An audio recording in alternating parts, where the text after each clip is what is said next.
Aymeric Versier, je suis plasticien designer. Je suis ici en train de vous parler d'une installation qui s'appelle Contre-champ sur le parvis de la Maison de l'Architecture et de la Banlieue en rapport avec l'exposition À table de la banlieue.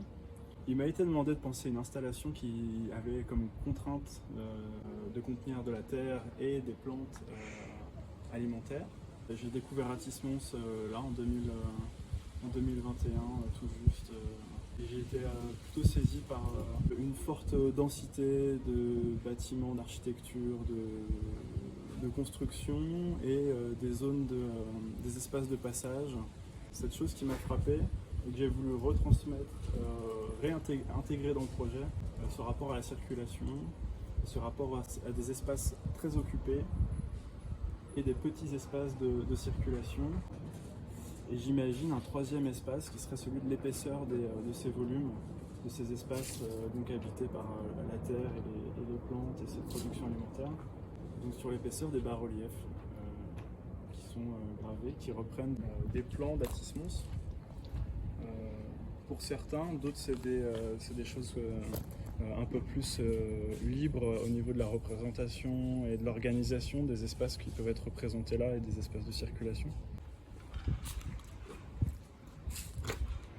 Alors ici l'idée c'est de pouvoir, c'est en montant sur les marches, avoir une vue sur les plantes qui poussent ici, qui débordent ou pas, mais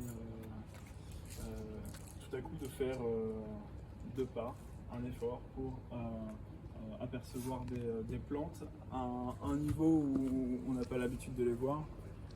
Stockage technique en dessous.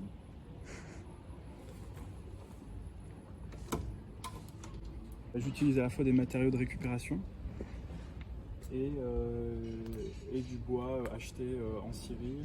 Il y a quelque chose qui m'intéresse vraiment dans ce matériau recyclé, dans ce matériau qui avait une vie avant et qui est réintégré dans une sorte de danse, dans une sorte de dynamique. C'est guider le regard qui est quelque chose qui m'intéresse aussi pas mal, en proposant des assises à tel endroit, avec telle orientation, des hauteurs aussi de morceaux de bois qui sont laissés plus hautes qui seraient nécessaires. Tout d'un coup, c'est aussi obstruer la vue sur quelque chose, et donc c'est jouer sur une multitude de points de vue au fur et à mesure qu'on tourne autour des objets et être peut-être surpris.